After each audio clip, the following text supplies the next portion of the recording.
Salam semua para tetua, jumpa lagi bersama Mimin di channel Alurmu. Semoga para pendengar Alurmu selalu senantiasa dinaungi kebahagiaan, kesehatan, serta rezeki yang cukup. Oke, Mimin langsung lanjut ceritanya. Selamat mendengarkan dan hidupkan imajinasi para tetua. Cerita pun dimulai.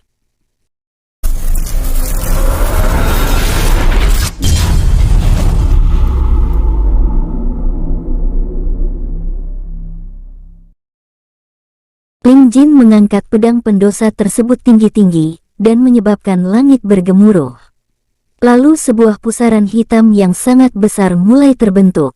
Di dalam pusaran itu bermunculan siluet-siluet wajah yang jumlahnya tidak terhitung dengan berbagai ekspresi. Ketakutan, kesakitan, penderitaan, penyesalan, keputusasaan tergambar dengan jelas pada siluet-siluet wajah itu. Sesaat kemudian mereka mengeluarkan suara-suara jerit tangis kesakitan secara bersamaan yang menggema, disertai hujaman-hujaman petir merah darah kehitaman yang menggelegar di seluruh kota Changlin. Semua kultivator yang sedang bertempur maupun para penduduk yang sedang bersembunyi di dalam rumah benar-benar tergoncang hati mereka mendengar jeritan-jeritan itu. Secara tidak sadar mereka turut menangis, bahkan banyak juga yang sampai menjerit-jerit seperti orang gila. Lemas sudah seluruh tubuh Jenderal Mo Xiehe melihat fenomena tersebut. Kedua mata merahnya menatap langit dengan tatapan yang kosong. Dia sama sekali tidak mengira pedang pendosa akan sangat semengerikan ini. Selang beberapa saat siluet-siluet wajah itu memudar dan menghilang disertai berhentinya suara-suara jerit tangis yang dihasilkannya. Namun kondisi alam masih kacau selama Ling Jin dalam mode iblisnya. Ling Jin kembali menurunkan pedang dosa dan menatap ke arah Jenderal Mo Xiehe dengan sangat dingin. Lalu dia melesat dengan sangat cepat dan menebaskan pedang pendosa ke arah musuhnya. Swoosh! Ah! Huhuhuhuhu! Suara-suara jeritan dan tangisan terdengar sangat menyayat hati saat pedang dosa ditebaskan. Mata Jenderal Mo Xiehe memelotot lebar-lebar mendengar suara-suara yang tidak mengenakan itu. Dia mengangkat pedang tulangnya dan menangkis tebasan pedang Ling Jin. Traang! Pedang tulang sedikit terpental ke belakang saat berbenturan dengan pedang pendosa.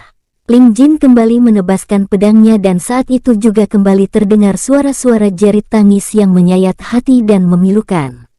Jenderal Mo Xiehe sekuat tenaga menghalau tebasan-tebasan pedang Ling Jin. Namun tetap saja pedang tulangnya terpental. Tangannya gemetaran karena mulai tidak kuat menahan kekuatan yang dihasilkan pedang pendosa tersebut. Setiap pedang itu ditebaskan, hati Jenderal Mo Xiehe tergoncang karena suara-suara jerit tangis tersebut.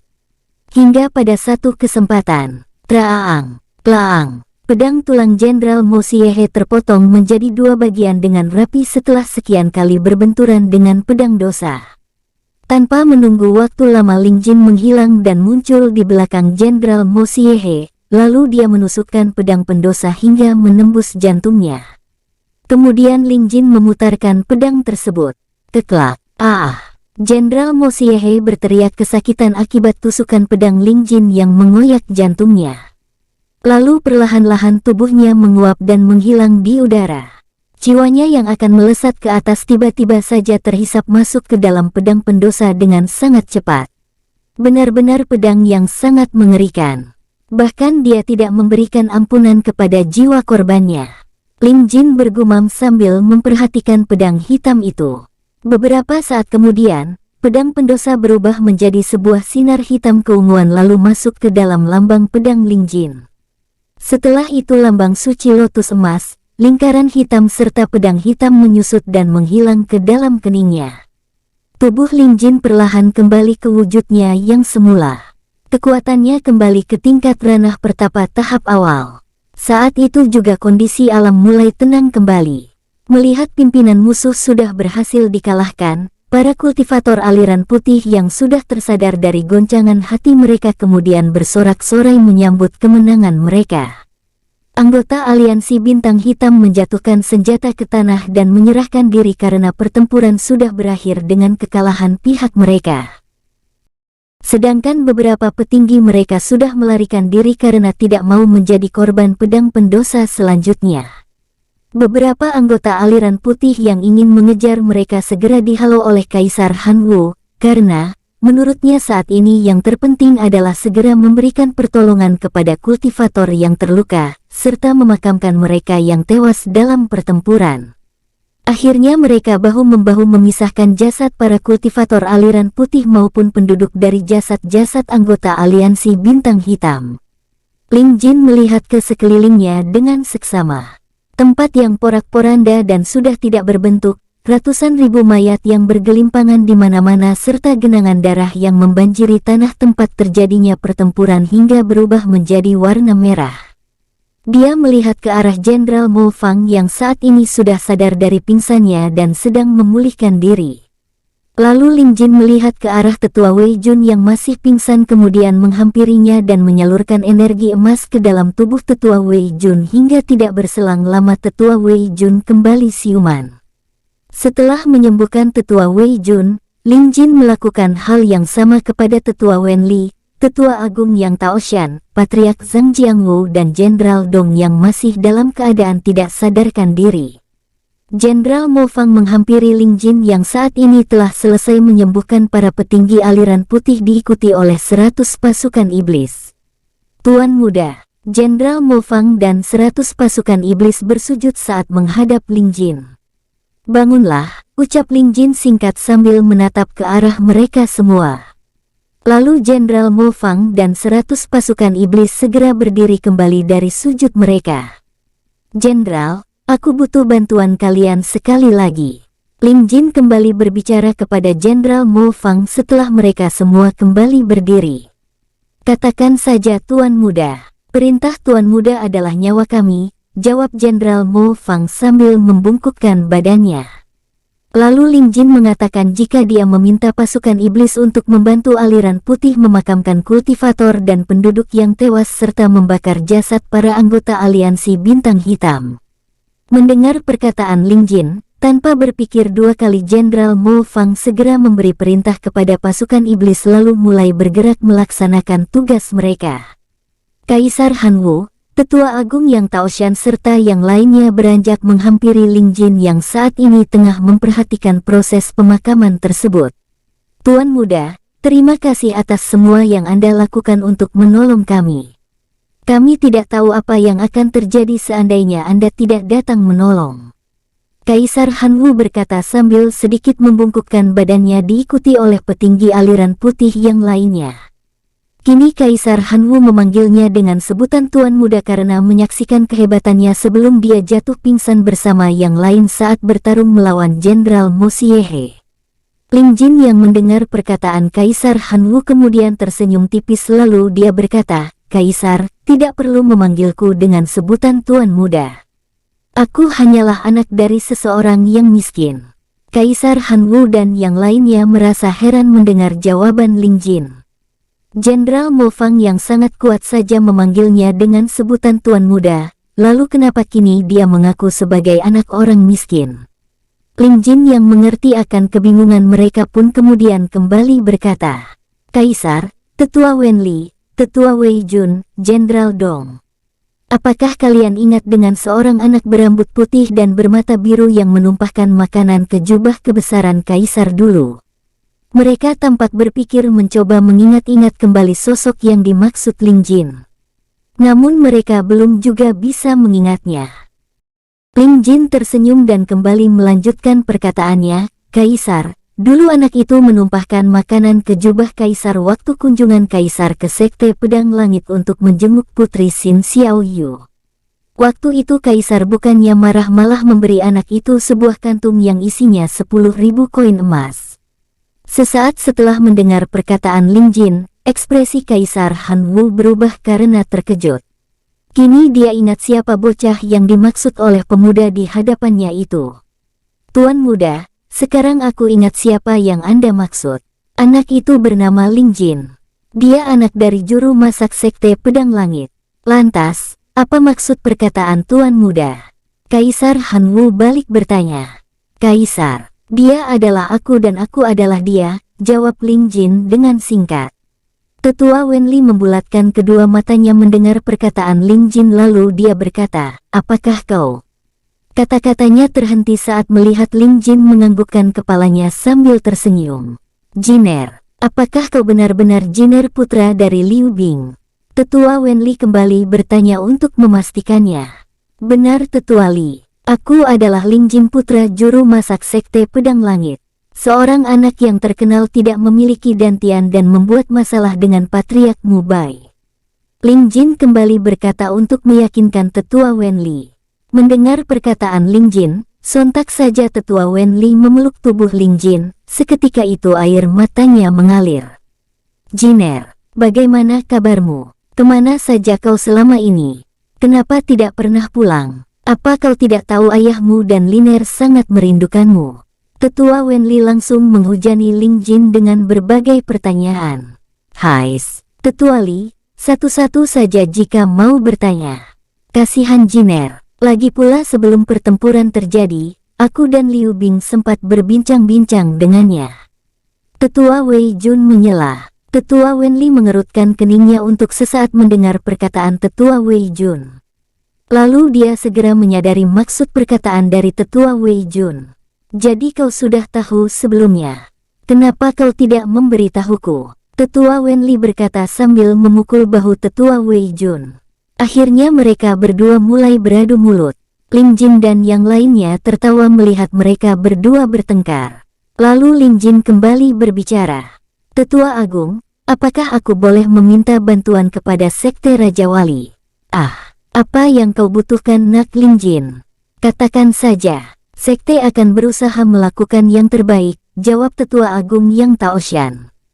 Kemudian Ling Jin menjelaskan maksud perkataannya bahwa dia ingin menitipkan ayahnya dan Yin Mei Lin untuk sementara waktu di Sekte Raja Wali.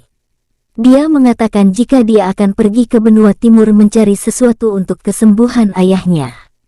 Sebelumnya Ling Jin telah mendapatkan pengetahuan baru melalui Seng Huo Quan saat dia sedang memikirkan cara memulihkan tubuh ayahnya.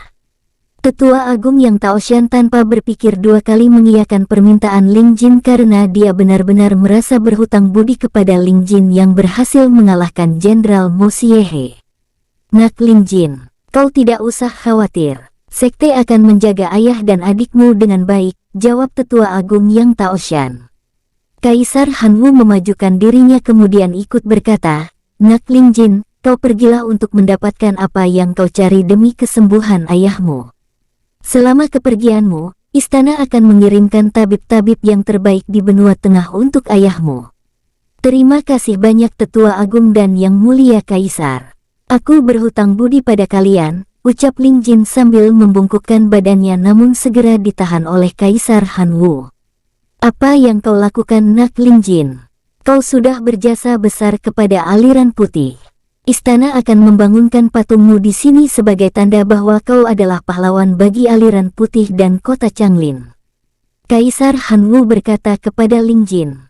Mendengar itu, Ling Jin menggelengkan kepalanya lalu mengatakan jika ada yang lebih pantas mendapatkan penghargaan sebagai pahlawan daripada dirinya. Kaisar Hanwu dan yang lainnya heran dengan maksud perkataan Ling Jin karena menurut mereka, dialah yang telah berjasa besar dalam peperangan ini. Namun Ling Jin tetap menolak hal itu dan berkata jika nanti mereka akan mengetahui sendiri siapa yang dia maksud. Tetua Jun, aku titip kalung ini. Di dalamnya ada ayahku yang masih tidak sadarkan diri. Mintalah adikku untuk mengeluarkan ayahku dari dalam kalung ini, ucap Ling Jin sambil menyerahkan kalungnya. Tetua Wei Jun menganggukkan kepalanya menerima kalung tersebut lalu berkata, kau jangan khawatir Jiner, kami akan melakukan yang terbaik. Terima kasih Tetua Jun, kata Ling Jin kemudian dia menghampiri Bao Chun yang sudah selesai membantu memakamkan para kultivator aliran putih dan penduduk yang tewas. Mereka semua dimakamkan menjadi satu untuk mempersingkat waktu. Chun, kau mau ikut aku atau tidak? Tanya Ling Jin. Memangnya kau mau kemana? Bao Chun balik bertanya. Nanti kau akan tahu sendiri. Sekarang kita beri penghormatan terlebih dahulu kepada mereka. Ling Jin berkata sambil menunjuk ke arah sebuah makam yang sangat besar kemudian mendekati makam itu diikuti oleh Bao Chun, Kaisar Hanwu dan yang lainnya. Mereka mendekati makam dan memberikan penghormatan secara bersama-sama. Setelah itu Ling Jin membuat sebuah nisan besar persegi panjang dari sebuah batu menggunakan pedang energi lalu menancapkannya di atas makam. Lalu sesaat setelahnya Ling Jin menuliskan sesuatu di batu nisan itu, kemudian dia berpamitan untuk memulai perjalanannya bersama Bao Chun. Sementara pasukan iblis sudah kembali ke dunia bawah. Sebenarnya dia mencari keberadaan King Long, namun akhirnya Ling Jin tidak memikirkannya terlalu lama karena dia yakin King Long akan baik-baik saja. Ling Jin dan Bao Chun kemudian beranjak meninggalkan kota Changlin. Setelah kepergian mereka berdua, Kaisar Han Wu dan semua orang yang masih berada di tempat itu melihat ke arah batu nisan yang dibuat oleh Ling Jin. Tubuh mereka bergetar ketika melihatnya. Rasa haru menyelimuti hati mereka semua. Di batu nisan itu, terdapat tulisan yang cukup besar. Pahlawan kota Changlin. Dan singkat cerita, 4 hari berlalu sejak pertempuran berdarah melawan aliansi bintang hitam. Jin, kau itu bisa tidak terbangnya sedikit lebih pelan. Slurp, Bao Chun berkata sambil berusaha menghisap lagi ludahnya yang berceceran di udara karena Ling Jin terbang terlalu cepat baginya. Mulut Bao Chun terbuka akibat terkena angin yang kencang.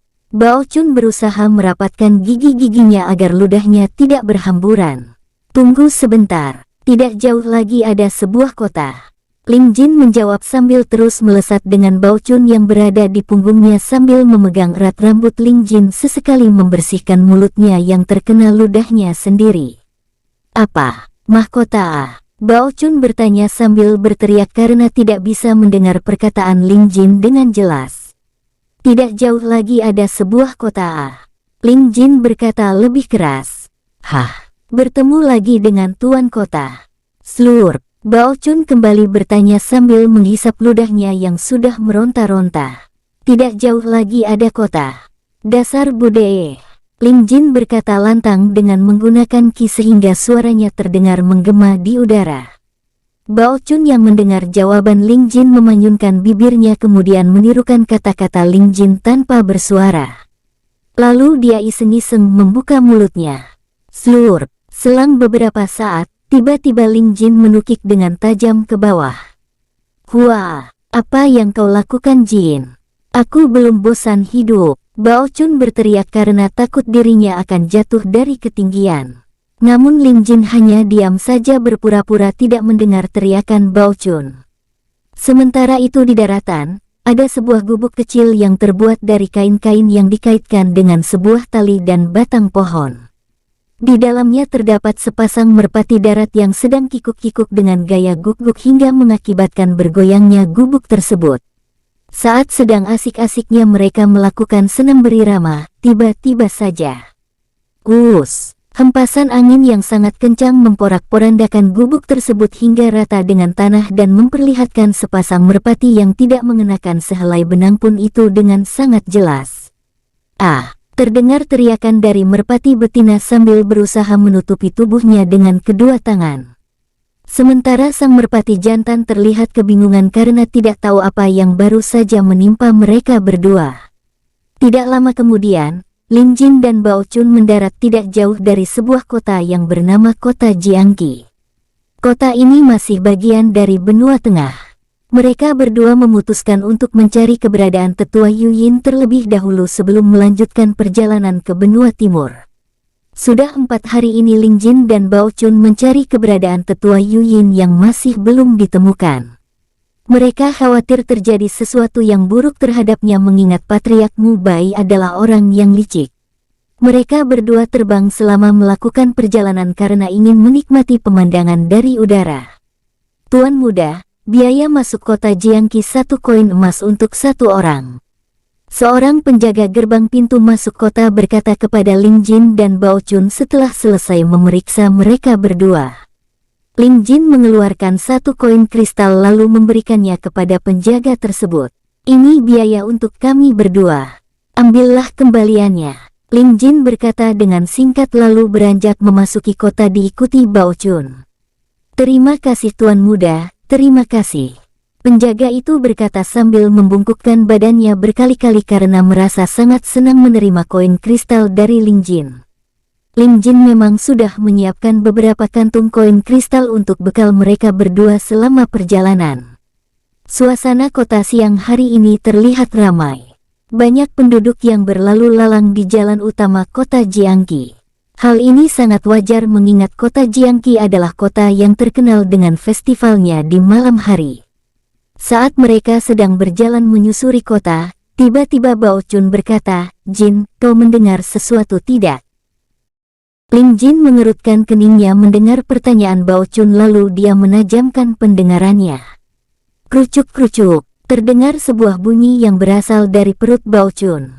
Bao Chun nyengir memperlihatkan deretan gigi-giginya kemudian kembali berkata, "Hehehehe.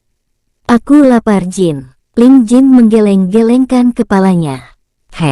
Baiklah kita mencari tempat penginapan terlebih dahulu sebelum makan." Kemudian mereka berdua kembali berjalan untuk mencari sebuah penginapan. Tidak berselang lama, Ling Jin dan Bao Chun tiba di depan sebuah penginapan yang besar. Penginapan itu bernama Penginapan Sedap Malam. Dinamakan demikian karena selain menawarkan tempat menginap, di dalam penginapan Sedap Malam juga terdapat tempat makan serta hiburan bagi laki-laki hidung belang. Ling Jin dan Bao Chun memasuki penginapan tersebut dan menghampiri seorang pelayan wanita yang bertugas melayani tamu penginapan. "Selamat siang tuan-tuan. Apakah kalian ingin menginap, makan atau mencari hiburan wanita-wanita cantik di penginapan sedap malam ini?" Pelayan wanita itu berkata kepada mereka berdua. Dia menelan ludahnya saat melihat ketampanan wajah Ling Jin yang tidak manusiawi. "Sayang, aku sangat merindukanmu. Aku kesini hanya untuk menemuimu saja," ucap Ling Jin dengan senyuman yang hangat hingga membuat pelayan wanita tersebut merasa melayang di udara. "Nona, Nona." Ling Jin melambai-lambaikan tangannya di depan wajah pelayan itu hingga membuatnya gelagapan. Sementara Bao Chun cekikikan menahan tawanya. "Ah iya, maaf tuan. Baiklah tadi tuan berkata apa?" Pelayan wanita itu bertanya dengan salah tingkah. Ling Jin hanya menghela nafas dan menggeleng-gelengkan kepalanya lalu mengulangi perkataannya. "Nona, kami ingin memesan 2 kamar dan mau makan di tempat ini." "Baiklah tuan, mari saya antarkan," jawab pelayan wanita itu kemudian memandu mereka berdua menuju lantai paling atas diikuti Ling Jin dan Bao Chun. "Tuan, ini kamar kalian berdua," ucap pelayan itu sambil menyerahkan 2 buah kunci kepada mereka berdua lalu dia menawarkan apakah makanan mereka ingin diantar ke kamar atau tidak. Ling Jin menolaknya dengan halus karena dia ingin makan sekaligus mencari informasi mengenai keberadaan tetua Yuyin. Pelayan tersebut kemudian berpamitan untuk undur diri melanjutkan pekerjaannya lalu segera beranjak menuruni tangga sambil bergumam dalam hati, "Ya dewa, dia benar-benar sangat tampan. Aku baru pertama kali ini melihat ketampanan yang seperti itu." "Chun, ini kunci kamarmu," Ling Jin berkata sambil menyerahkan sebuah kunci untuk Bao Chun. Lalu Bao Chun menerimanya dan mereka berdua bergegas membuka pintu kamar mereka masing-masing. Ceklek-ceklek, Ling Jin dan Bao Chun mengerutkan kening karena pintu kamar mereka tidak bisa dibuka. Mereka mencobanya berkali-kali namun hasilnya tetap sama. "Jin, apa pelayan itu yakin sudah memberikan kita kunci yang benar?" Bao Chun bertanya kepada Ling Jin. Ling Jin hanya mengangkat kedua bahunya kemudian berkata, "Sini coba kita tukar kunci kita." Ling Jin menukarkan kuncinya sambil saling bertukar tempat dengan Bao Chun. Ceklek-cekelik, hal yang sama terjadi saat mereka mencoba membuka pintu kamar. Berkali-kali mereka mencobanya namun hasilnya tetap sama. Akhirnya 2 sahabat itu menyerah dan memperhatikan kunci yang berada di tangan mereka masing-masing. Sesaat setelah itu, Ling Jin melihat ke atas pintu kamar yang terdapat sebuah tulisan angka 9. Lalu dia melihat tulisan angka pada kunci yang dia pegang. Angka itu menunjukkan angka 9, kemudian Ling Jin membaliknya. Angka 6. Ling Jin menepuk jidatnya kemudian bergegas meminta kunci yang dipegang Bao Chun. Hal itu membuat Bao Chun terheran dan bertanya, "Kau itu kenapa? Apa kau sudah mulai gila hanya gara-gara kunci kita salah?" Ling Jin memperlihatkan kuncinya lalu membalikkan kunci tersebut sambil menunjuk ke arah atas pintu kamar yang menunjukkan angka 9. Lihat, kunci kita terbalik. Ling Jin berucap dengan singkat. Ling Jin dan Bao Chun ternyata mendapatkan kamar dengan nomor 6 dan 9 di mana di tengah-tengah kamar mereka terdapat 2 buah kamar dengan nomor 7 dan 8. Kenapa kau tidak bilang dari awal? Gara-gara kau, aku jadi terlambat makan. Bao Chun berkata dengan wajah kesal. Kenapa kau menyalahkan aku? Aku saja juga baru tahu jika kunci kita terbalik. Ling Jin menjawab membela dirinya.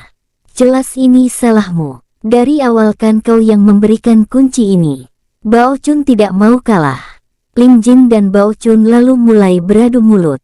Kau, tidak bisa. Ini salahmu. Enak saja kau menuduhku. Saat mereka berdua sedang berdebat dengan sengit, tiba-tiba saja terdengar pintu kamar yang dibuka dengan keras. Braak. Dari kamar nomor 8 keluar seorang gadis yang sangat cantik dengan bulu matanya yang lentik dan pakaian berwarna hijau muda.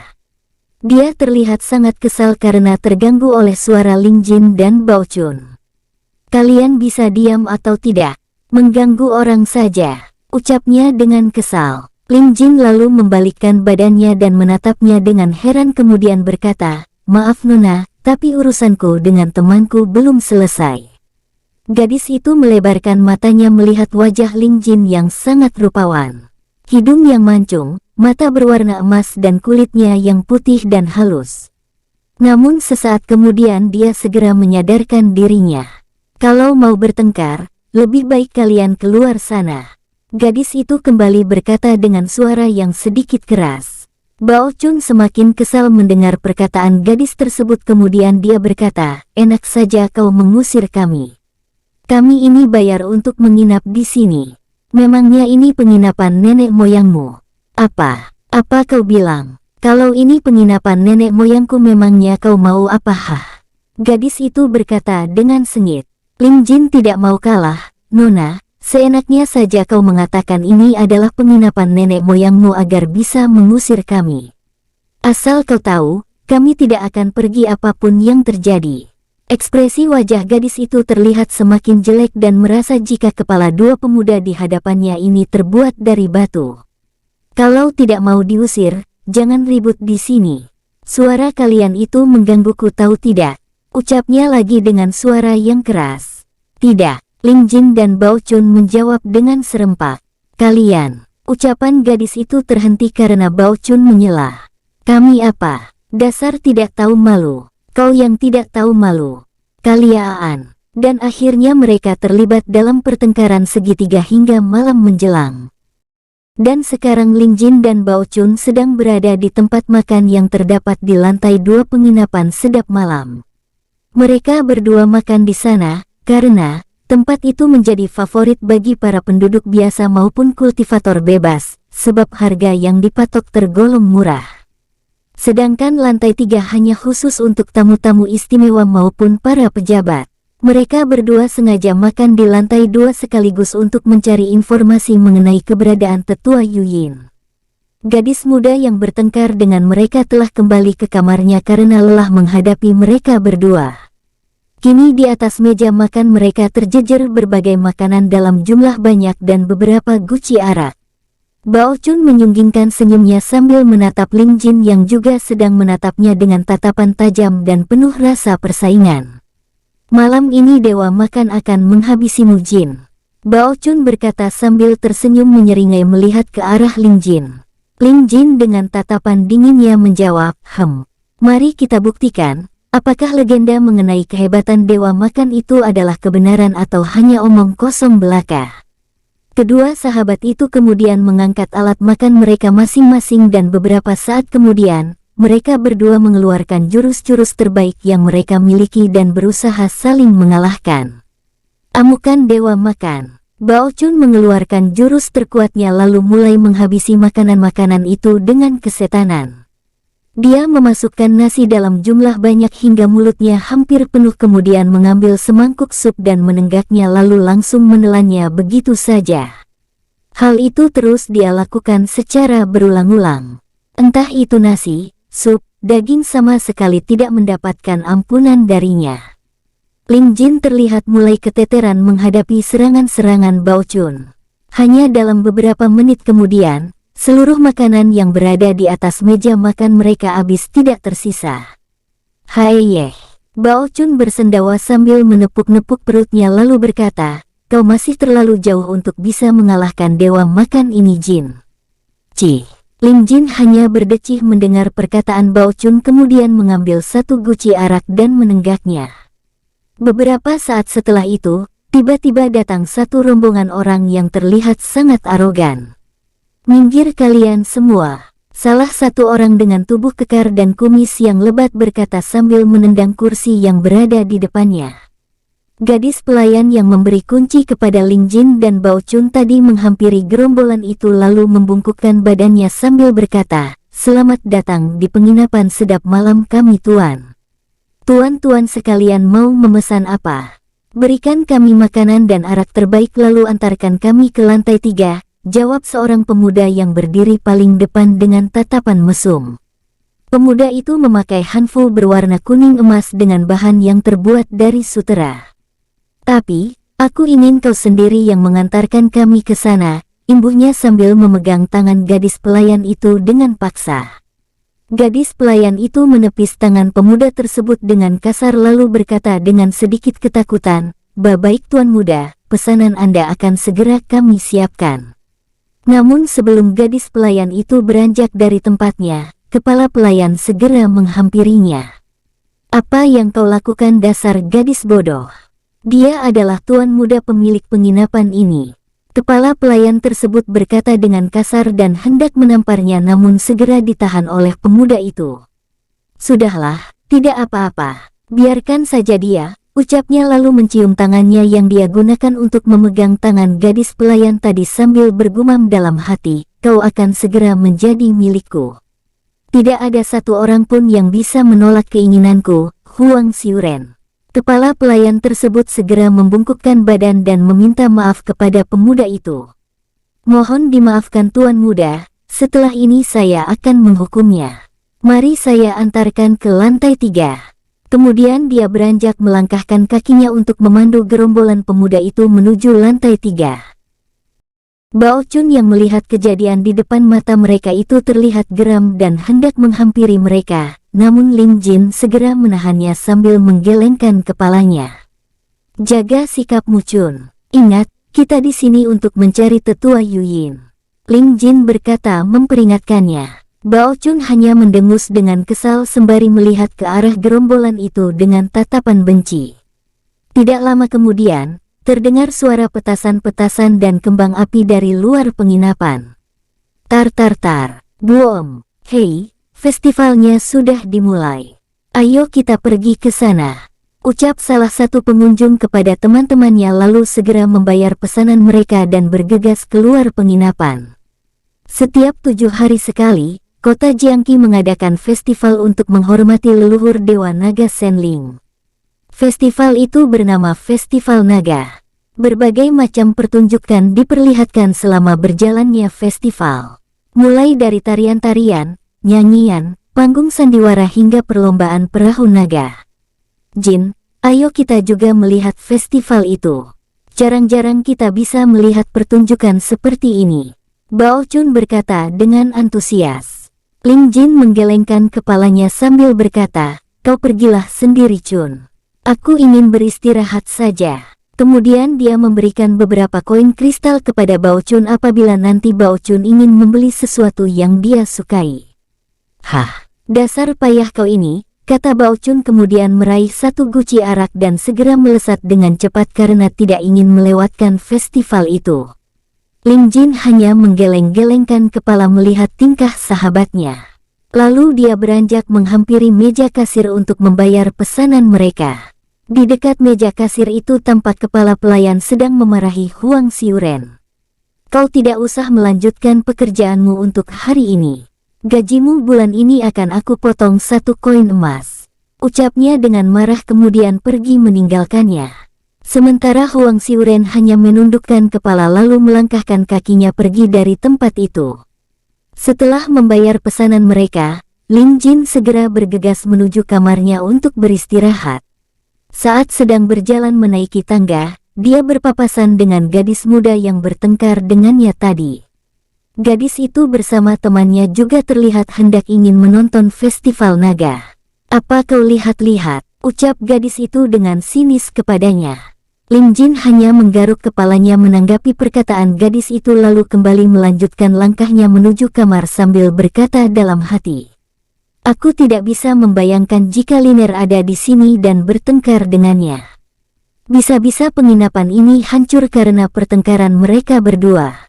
Sesampainya di kamar, Lin Jin segera membersihkan tubuhnya terlebih dahulu dan mengganti jubah hitamnya dengan yang baru.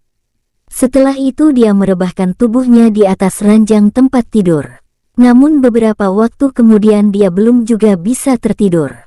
Akhirnya Lin Jin beranjak keluar kamarnya menuju atap penginapan untuk melihat festival naga dari atas. Di atap penginapan Lin Jin melihat seorang gadis yang sedang duduk sambil memeluk kedua lututnya. Gadis itu adalah Huang Xiuren. Dia terlihat sedang menangis sesenggukan sambil mengarahkan pandangannya ke depan dengan tatapan mata yang kosong.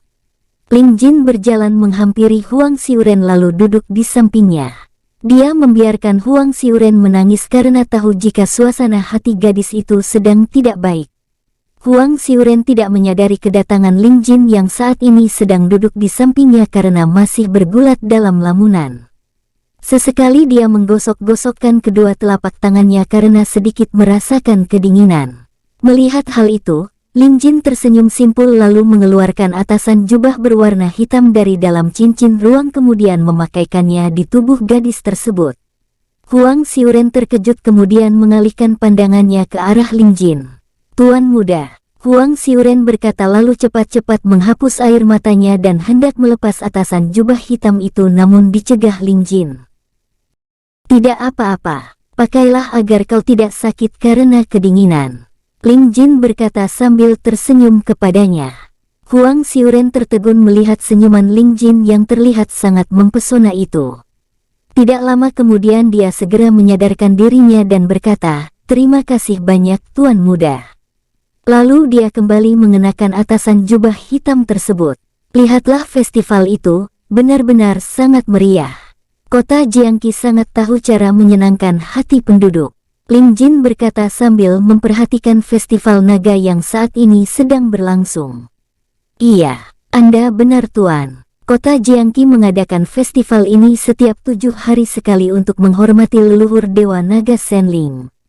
Huang Xiuren berkata memberi penjelasan kepada Lin Jin. Mendengar perkataan Huang Xiuren, Lin Jin berdecak kagum dalam hati sambil membatin, ketenaran kakek benar-benar pantas diacungi jempol.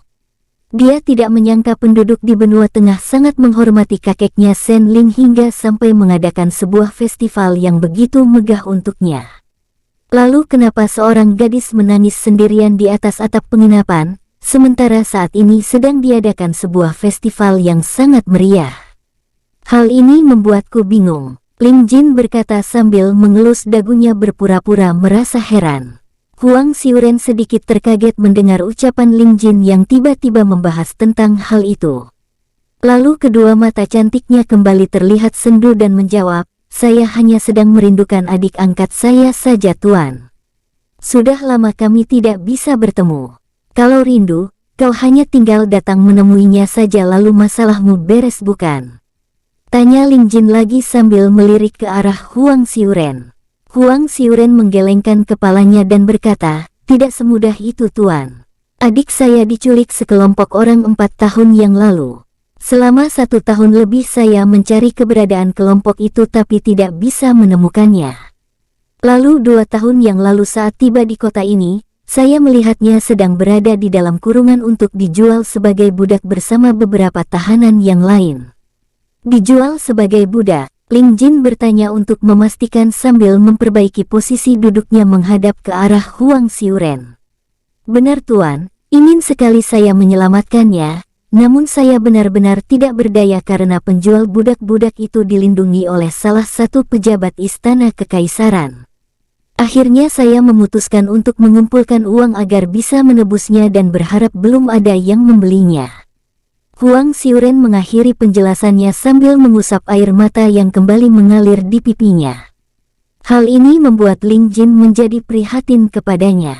Kemudian dia bertanya, "Apa kau tahu di mana tempat orang-orang itu mengurung para tahanan yang akan dijual sebagai budak?"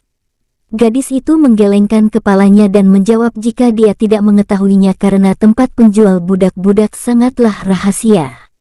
Waktu itu mereka menjual budak-budak itu secara terbuka karena pejabat kekaisaran sedang bersama mereka. Bahkan tuan kota tidak berani mengambil tindakan apa-apa karena keberadaannya. Lalu bagaimana caranya jika ada orang yang ingin membeli budak dari mereka? Tanya Ling Jin lagi. Saya juga belum tahu tentang hal itu tuan. Saat ini saya hanya bisa berusaha mengumpulkan uang sebanyak mungkin dan berharap suatu saat bisa menebus adik saya, jawab Huang Xiuren. Ling Jin terlihat sedang memikirkan sesuatu. Lalu dia kembali bertanya, "Lalu sampai sekarang berapa uang yang sudah berhasil kau kumpulkan?" Kalau tidak salah totalnya kurang lebih sudah 17 koin emas. Huang Xiuren menjawab setelah menghitung dengan jari-jarinya. Kemudian dia kembali menjelaskan jika selain dikumpulkan untuk menebus adiknya, uang-uang hasil dia bekerja sebagian dia gunakan untuk menghidupi anak-anak terlantar yang dia asuh di rumahnya dan jika beruntung, dia bisa membawa pulang sisa-sisa makanan untuk dimakan bersama mereka di rumah. Ling Jin tentu saja terkejut mendengar penjelasan Huang Xiuren. Dia tidak menyangka gadis cantik di depannya ini mengalami kehidupan yang sulit, dan berhati mulia karena masih memperhatikan anak-anak terlantar meskipun kehidupannya sendiri juga sedang tidak mudah untuk dilalui seorang gadis. Ternyata aku masih lebih beruntung darinya, gumamnya dalam hati. Kemudian Ling Jin berdiri dan berkata, "Ayo ikut aku." Huang Xiuren mendongakkan kepalanya, "Ikut kemana tuan?" "Temani aku melihat festival naga agar aku tidak tersesat. Ini pertama kalinya aku berada di kota Jiangqi." Ling Jin berkata sambil tersenyum hangat ke arahnya. "Tapi tuan," kata-kata Huang Xiuren terhenti karena Ling Jin menyelanya. "Jangan menolak, anggap saja sebagai bayaran karena aku sudah memberimu jubah itu. Satu lagi, jangan panggil aku tuan. Aku tidak suka itu. Panggil saja namaku, Ling Jin." Dia berkata sambil melipatkan tangannya di belakang kemudian beranjak kembali menuju lantai dasar. Akhirnya mau tidak mau Huang Xiuren menuruti permintaan Ling Jin lalu berdiri dan berjalan mengekor di belakangnya. Langsung kita menuju ke acara festival Tetua Alurmu. Wow, ayo semangat. Hei perahu nomor 3, kalian harus menang kali ini. Aku bertaruh banyak malam ini untuk kemenangan kalian. Aku bertaruh 20 koin emas untuk perahu nomor 4. Teriakan-teriakan penonton terdengar di sekitaran pinggiran sungai Qingchu yang sudah sangat ramai dipenuhi penduduk yang ingin menyaksikan perlombaan balap perahu naga. Saat ini di sungai Qingchu sudah berjejer 7 buah perahu naga yang sudah siap bertanding untuk menjadi yang tercepat. Sementara di bagian belakang mereka 7 buah perahu naga lainnya terlihat tengah menunggu giliran mereka untuk tampil. Setiap perahu terdiri dari 8 orang pendayung, 4 di sebelah kanan dan 4 di sebelah kiri perahu. Para penonton mulai memasang taruhan untuk jagoan mereka masing-masing dengan antusias. Mereka menyerahkan koin emas mereka kepada bandar yang mengadakan taruhan tersebut. Jika menang, mereka akan mendapatkan uang dengan kelipatan 1,5. Itu berarti jika memasang taruhan 1 koin emas dan menang, mereka akan mendapatkan koin emas mereka kembali ditambah 1 koin emas dan 500 koin perak. Tentu saja para penduduk sangat tergiur hingga memasang taruhan dengan menggila. Ling Jin dan Huang Xiuren saat ini tengah berdiri di salah satu sisi pinggiran sungai Qingchu untuk menyaksikan perlombaan perahu naga sambil memakan cemilan yang telah dibeli Ling Jin sebelumnya. Sedangkan Bao Chun sudah tidak diketahui lagi di mana rimbanya. "Apa kau suka dengan suasana festival naga ini?" Ling Jin bertanya kepada Huang Xiuren membuka percakapan sambil tetap mengarahkan pandangannya ke perahu-perahu yang sudah siap untuk memulai perlombaan. "Iya, aku sangat suka dengan suasananya yang meriah. Tapi aku sangat jarang bisa melihat festival ini karena penginapan pasti juga sangat ramai dengan kedatangan pengunjung," jawab Huang Xiuren sambil melihat ke arah Ling Jin. Dia tidak mengedipkan matanya ketika melihat wajah Ling Jin yang sangat rupawan itu dan terus memperhatikannya. Tampan sekali, dan juga sangat baik, gumamnya dalam hati. Sebenarnya Ling Jin tahu jika Huang Xiuren terus menatapnya. Namun, dia membiarkannya karena tidak ingin membuat gadis itu merasa malu. Kakiku terasa pegal berdiri terus. Huang Xiuren tiba-tiba berkata lalu berjongkok dan memijit-mijit kedua kakinya. Apa kau ingin kembali ke penginapan? Tanya Ling Jin yang terlihat tidak tega melihat Huang Xiuren.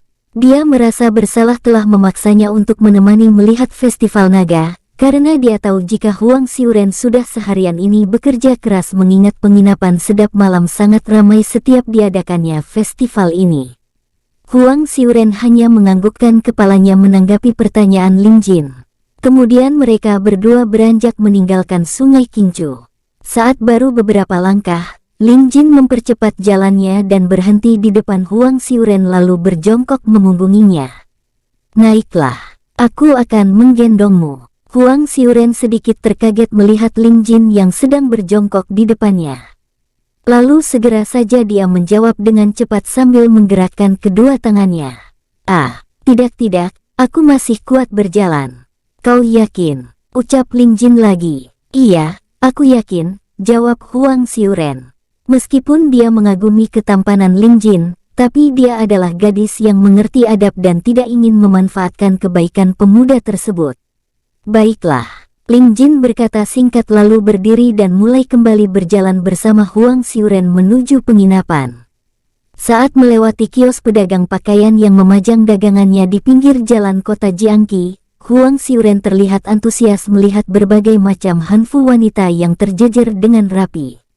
Lalu dia berjalan mendekatinya. Wah, indah sekali. Huang Xiuren berdecak kagum melihat hanfu-hanfu itu, namun dia tidak berani untuk menyentuhnya. Ling Jin tersenyum melihat hal itu dan terus memperhatikan Huang Xiuren yang kini sibuk menatap hanfu yang satu kemudian berpindah menatap hanfu yang lain. Tidak berselang lama datanglah seorang laki-laki paruh baya menghampiri Huang Xiuren. Ah, silahkan dipilih nona muda. Hanfu-hanfu ini terbuat dari bahan yang berkualitas. Lihatlah hanfu yang paling tengah itu nona, itu adalah hanfu terbaik yang saya jual. Bahannya terbuat dari sutra emas, sangat cocok jika dipadukan dengan wajah nona yang sangat cantik. Pemilik kios tersebut mulai mengeluarkan berbagai jurus agar Huang Xiuren mau membeli dagangannya. Tidak paman, aku tidak punya uang. Aku hanya kagum dengan hanfu-hanfu ini. Huang Xiuren berkata sambil memainkan ujung bajunya. Mendengar perkataan Huang Xiuren, ekspresi wajah pedagang itu berubah sinis lalu berujar, kalau tidak punya uang kenapa mendekati barang daganganku? Kau bisa membuatnya kotor. Dasar gadis miskin. Pergi sana. Pedagang itu berkata dengan kasar kemudian meninggalkan Huang Xiuren. Maafkan aku paman. Huang Xiuren berkata kepada pedagang itu dan hendak membungkukkan badannya namun segera ditahan oleh Ling Jin. Apa yang kau lakukan? Orang itu tidak pantas untuk kau hormati. Ling Jin berkata sambil memegang bahu Huang Xiuren lalu membalikkan tubuhnya menatap pedagang tersebut. Baru saja hendak kembali masuk ke dalam kiosnya, pedagang itu mendengar sebuah suara memanggilnya dari arah belakang. Hei Pak Tua! Pedagang tersebut membalikkan badannya dan melihat Ling Jin yang sedang berdiri di depan kiosnya bersama Huang Xiuren. Lalu dia cepat-cepat menghampiri Ling Jin. Apa tuan muda ingin membeli hanfu-hanfu saya? Mari silahkan dipilih tuan muda. Hanfu-hanfu yang saya milih, Perkataan pedagang itu terhenti karena Ling Jin mencekik lehernya dan mengangkatnya tinggi-tinggi dengan satu tangannya. Apa yang baru saja kau katakan kepada gadis ini? Coba kau ulangi sekali lagi. Aku ingin mendengarnya. Ling Jin berkata dengan geram sambil terus mencekik leher pedagang tersebut. Kedua mata emasnya mengkilat saat menatapnya. Hanya itu yang keluar dari mulut pedagang itu. Kakinya menendang-nendang dan kedua tangannya memegangi tangan Ling Jin berusaha untuk melepaskan diri, namun kekuatan Ling Jin terlalu kuat baginya. Bruak! Ling Jin membanting pedagang itu ke atas sebuah bangku yang berada tidak jauh dari mereka hingga membuatnya hancur berkeping-keping. Sontak saja kejadian itu menjadi perhatian para penduduk yang sedang menyaksikan jalannya festival naga. Hei, lihat, ada yang berkelahi. Ayo cepat kita ke sana melihatnya. Para penduduk mulai mendekat dan mengerumuni kios Hanfu tersebut. Hal ini membuat Huang Xiuren menjadi tidak nyaman lalu berjalan menghampiri Ling Jin dan memegang lengannya. Sudahlah, kamu jangan kasar-kasar. Aku yang salah, seharusnya aku tidak mendekati Hanfu ini. Pedagang itu kembali berdiri sambil memegangi pinggang dan lehernya yang terasa sakit karena dicekik Ling Jin. Dia menghampiri mereka berdua dan segera meminta maaf. Tuan dan nona muda, maafkan saya telah salah berkata. Mohon dimaafkan. Berapa harga semua Hanfu yang kau jual ini?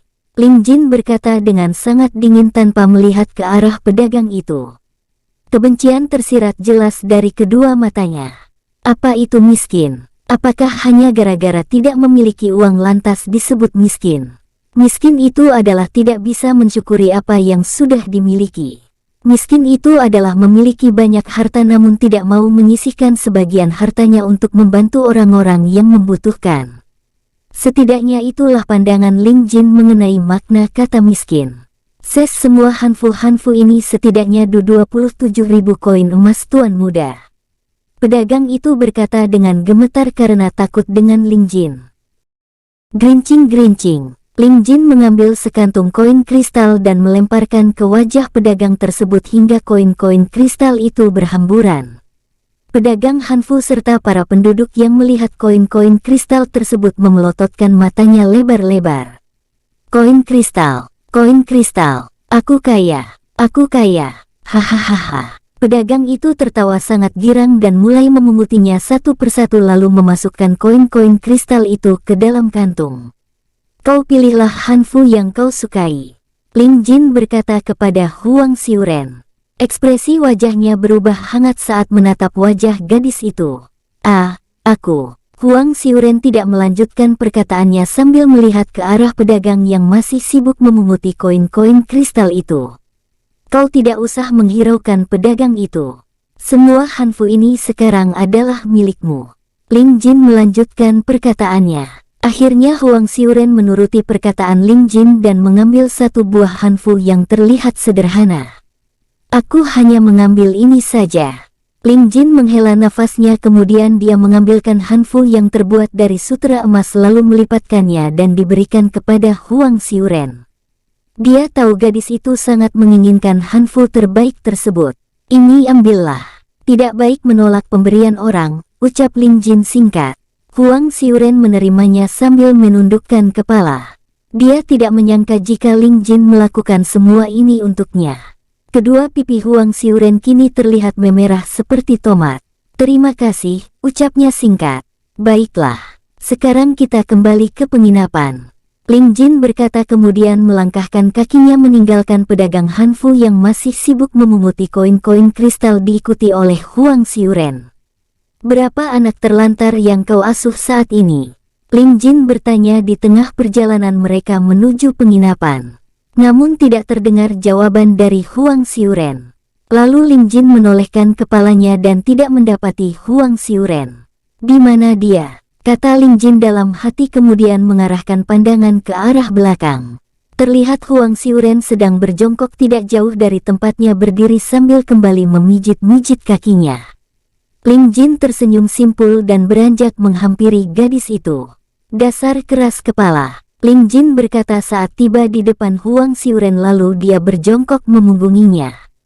Hari sudah semakin malam, bergegaslah, aku akan menggendongmu, ucap Ling Jin lagi.